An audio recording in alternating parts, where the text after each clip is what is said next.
What is up guys? So for today's vlog ay ang pag-uusapan natin ay ang seat height. So matagal ko na itong utang sa inyo. So yun ang pag-uusapan natin. Papakitaan ko kayo ng references ng iba't ibang tao na may iba't ibang height and weight para makita nyo yung difference or kung bagay ba sa inyo yung motor. So tara! Ang motor nga pala natin ay Suzuki Gixxer 155 Fi 2022 model ito. So yan ang papakita natin.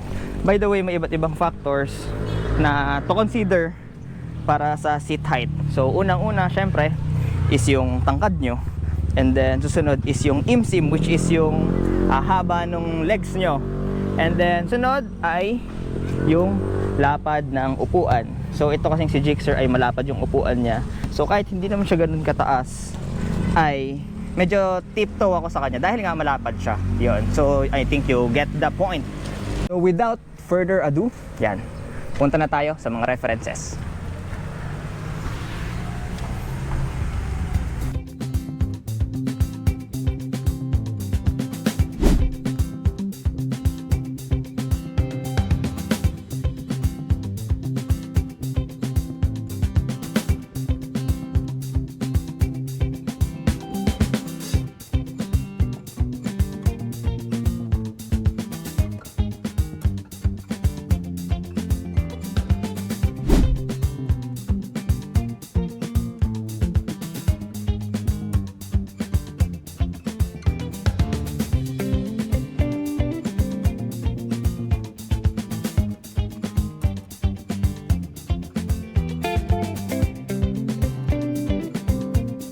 Audience impact.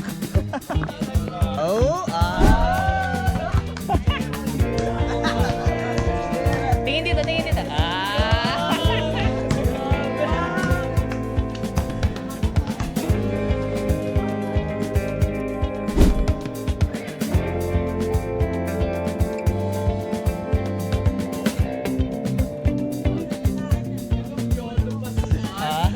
Tingin sa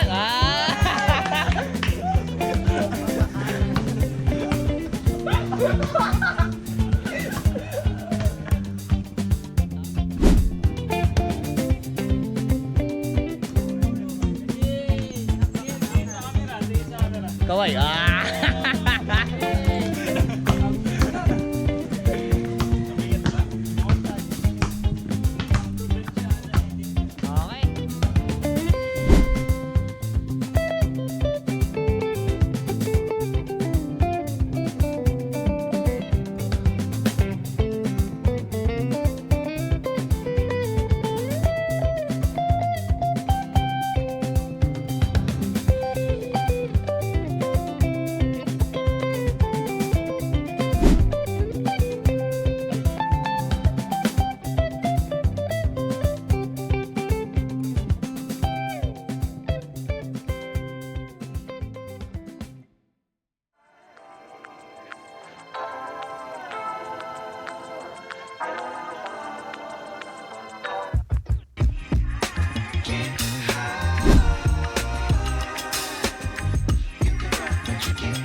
Kaya pag bagong linis to ang ganda ng takbo.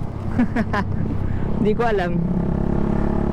Yung motor nyo din ba guys ay ganito kapag bagong linis, ang suwabeng tumakbo. So yan, by the way nga pala yan, balik tayo. Ayan ang ating topic for today. Sana may nakuha kayong insights or nakita nyo kung bagay ba sa inyo yung motor, yung height, yung laki. So yan, syempre nagva-vary yan sa ating weight, sa ating IMSIM na tinatawag, sa ating height, yan yung mga factors.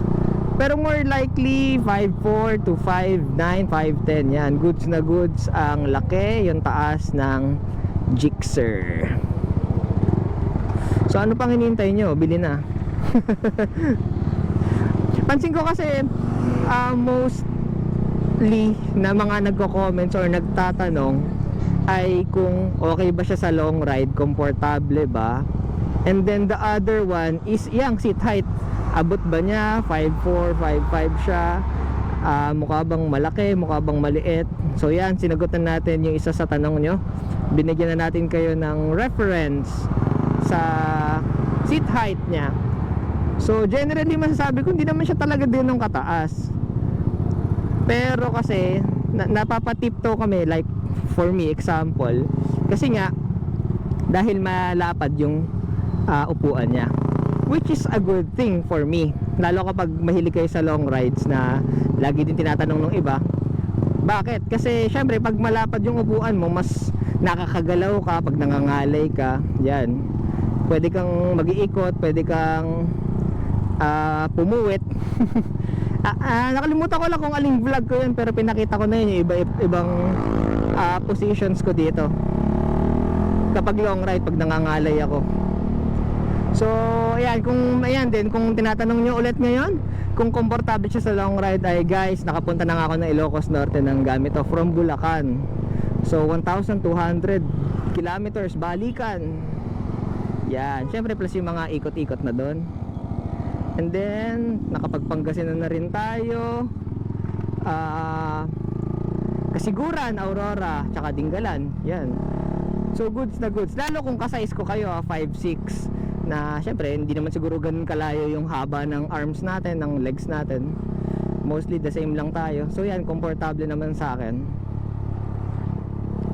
So comment down below kung ano yung mga naiisip nyo pang tanong or mga topics na gusto nyong pag-usapan natin dito sa ating vlog. Sorry kung di ako masyadong active sa pag-post ngayon kasi medyo nag-transition ako sa career, so medyo doon ako nag-focus and medyo busy din sa ministry sa church. Yan, kaya paminsan-minsan lang tayo gumawa ng content, pero try natin na mas maging madalas yung paggawa natin ng content ngayon na may value naman sa inyo.